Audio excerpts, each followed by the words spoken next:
എല്ലാവർക്കും മല്ലു ഡീപ് ഡൈവിന്റെ പുതിയൊരു വീഡിയോയിലേക്ക് സ്വാഗതം. ഏറ്റവും പുതിയ ന്യൂസ് അപ്ഡേറ്റ്സിനായി മറക്കാതെ ഈ ചാനൽ സബ്സ്ക്രൈബ് ചെയ്യുക.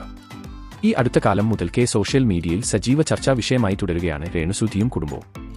ആൽബം സോങ്സും ഷോർട്ട് ഫിലിമും ഒക്കെയായി അഭിനയരംഗത്ത് സജീവമാവുകയാണ് രേണുസുധി. രേണുവിനെതിരെ ആരോപണം ഉന്നയിച്ച് കൊല്ലം സുധിയുടെ മുൻ ഭാര്യയെന്ന് അവകാശപ്പെടുന്ന സ്ത്രീ രംഗത്ത് വന്നിരുന്നു.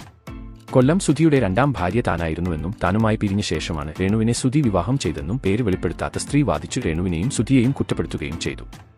ഇപ്പോഴിതാ തന്റെ അച്ഛനെതിരെ ഉന്നയിച്ച ഈ വിഷയങ്ങളിൽ പ്രതികരിച്ച് കൊല്ലം സുധിയുടെ മൂത്ത മകനായ കിച്ചു സോഷ്യൽ മീഡിയയിലൂടെ രംഗത്ത് വന്നിട്ടുണ്ട്.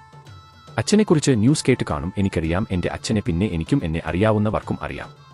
ആ ഇന്റർവ്യൂ വീണ്ടും കുത്തിപ്പൊക്കി സംഭവമാക്കണമെന്ന് എനിക്കില്ല, പുള്ളിയെ അറിയാവുന്നവർക്ക് പുള്ളിയെ അറിയാം. ആരാണ് ജീവിതത്തിൽ ഇൻസ്പിറേഷൻ എന്ന് ചോദിച്ചാൽ അച്ഛൻ തന്നെയാണെന്നാണ് മറുപടി നൽകുന്നത്. പഠിച്ച് നല്ലൊരു ജോലി സെറ്റ് ചെയ്യുക, സ്വന്തം കാലിൽ നിൽക്കുക എന്നതാണ് ഏറ്റവും വലിയ സ്വപ്നം. സ്വന്തമായി വീട് വയ്ക്കണമെന്നുണ്ട്.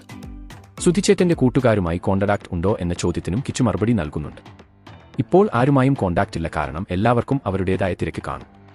ഞാനെന്ന് പറഞ്ഞ് എല്ലാവർക്കും നിൽക്കാൻ പറ്റില്ല, അവർക്ക് അവരുടേതായ കുടുംബമുണ്ട്. എല്ലാവർക്കും തിരക്ക് ഉണ്ടെന്നും കിച്ചു പറയുന്നു. അനിയനെ കാണാൻ തോന്നുമ്പോൾ വീട്ടിൽ പോകാറുണ്ട്. അമ്മയ്ക്ക് അഭിനയ രംഗത്ത് താൽപ്പര്യം ഉണ്ടെങ്കിൽ അങ്ങനെ തന്നെ പോകട്ടെ, അമ്മയെ കളിയാക്കുന്നതിനെ താൻ അംഗീകരിക്കുന്നില്ല എന്നും കിച്ചു പറയുന്നു. ഇപ്പോൾ അങ്ങനെ അഭിനയിച്ചു, ചിലപ്പോൾ പിന്നീട് നല്ലൊരു അവസരം വരുമ്പോൾ അമ്മ നന്നായി ചെയ്യുമായിരിക്കുമെന്നും കിച്ചു കൂട്ടിച്ചേർത്തു. എന്തുതന്നെയായാലും രേണുവിന്റെ എല്ലാ ആൽബവും ഷോർട്ട് ഫിലിംസും എപ്പോഴും വൈറലാണ്. ഈ അടുത്ത ഷോർട്ട് ഫിലിമിലെ അഭിനയത്തിനുള്ള ഒരു അവാർഡും രേണുവിന് ലഭിച്ചിരുന്നു. അപ്പോൾ ഇതുപോലത്തെ കൂടുതൽ ന്യൂസ് അപ്ഡേറ്റ്സിനായി ഈ ചാനൽ മറക്കാതെ സബ്സ്ക്രൈബ് ചെയ്യുക.